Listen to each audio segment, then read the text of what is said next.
Buenas y bienvenidos a vuestra clase número 29, técnicas de conducción.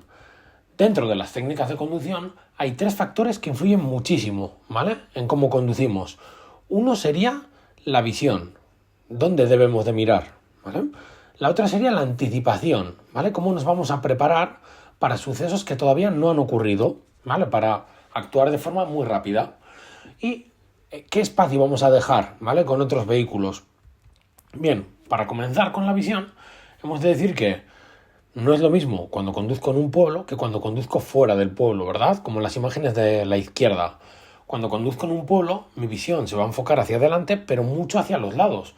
Pasos de peatones, ¿vale? O gente imprevista que me pueda salir detrás de un coche o detrás de un contenedor de basura, ¿vale? Entonces, la vista va a ser muy importante dónde la dirigimos.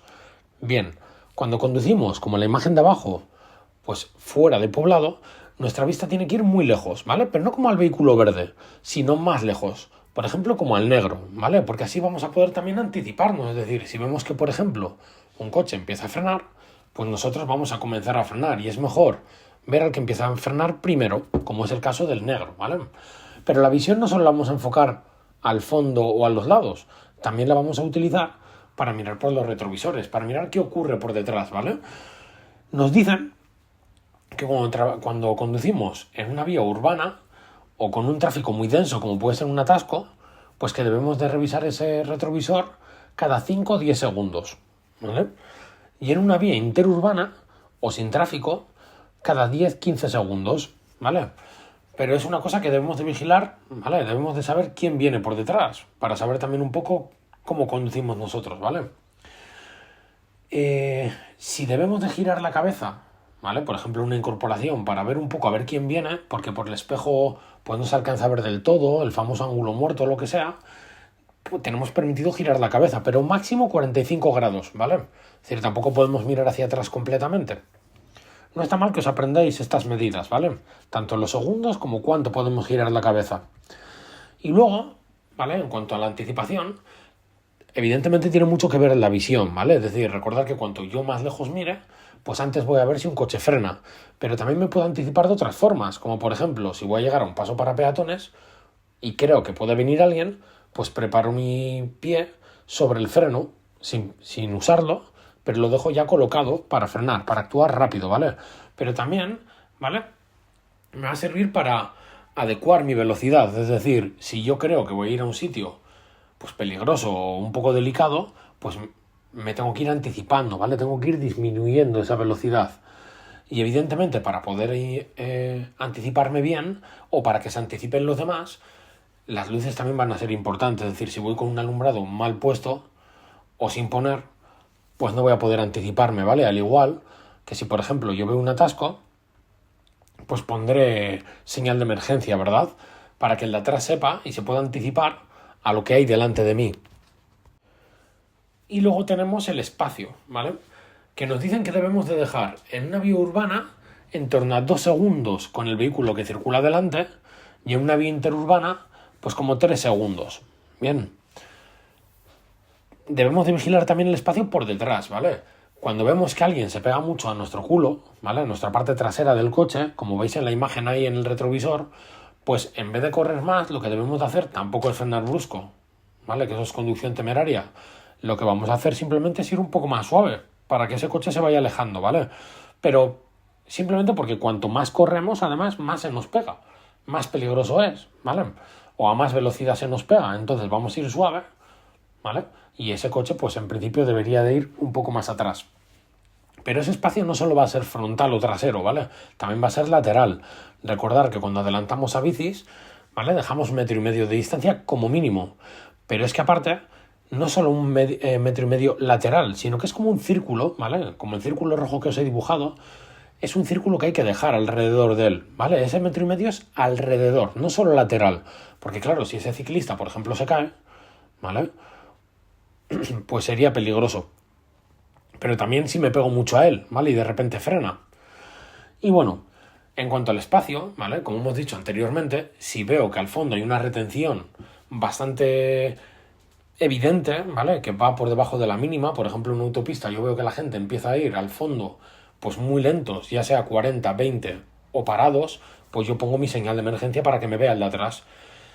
Como voy revisando el retrovisor, ¿verdad? Si veo que el de atrás ha puesto también su señal de emergencia, pues ya es suficiente, porque me ha visto y ya él empieza a indicar al suyo de atrás, ¿vale?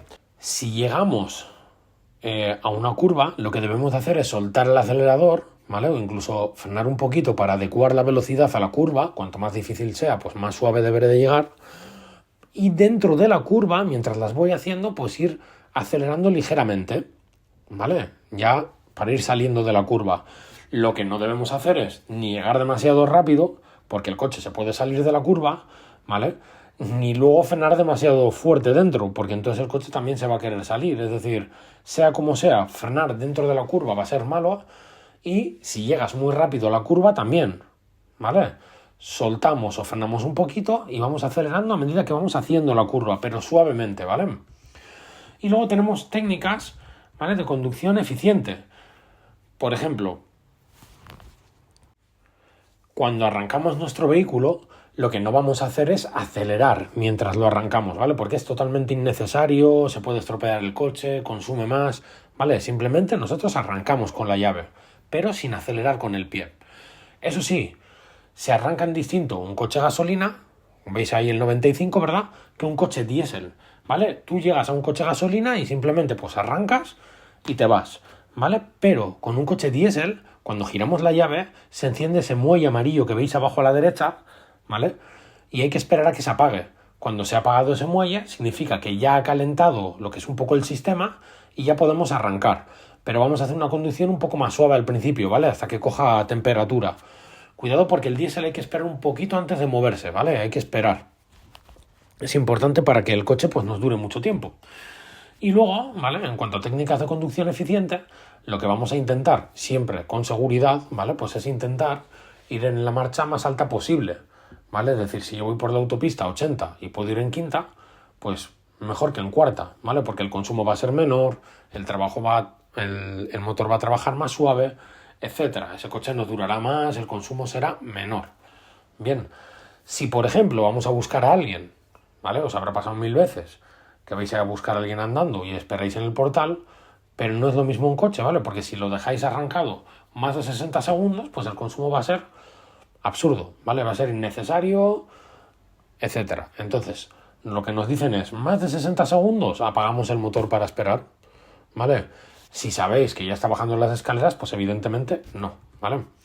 Y luego, lo que tratamos de hacer siempre es una reducción de la contaminación, ¿vale?, con nuestra forma de conducir, pero no solo por gases, ¿vale?, también acústica, ¿vale? Tenéis esos dos tipos de contaminación, acústica y pues atmosférica, ¿vale? El aire, o sea, el humo que saca el motor, ¿vale?, puede ser de 3 colores.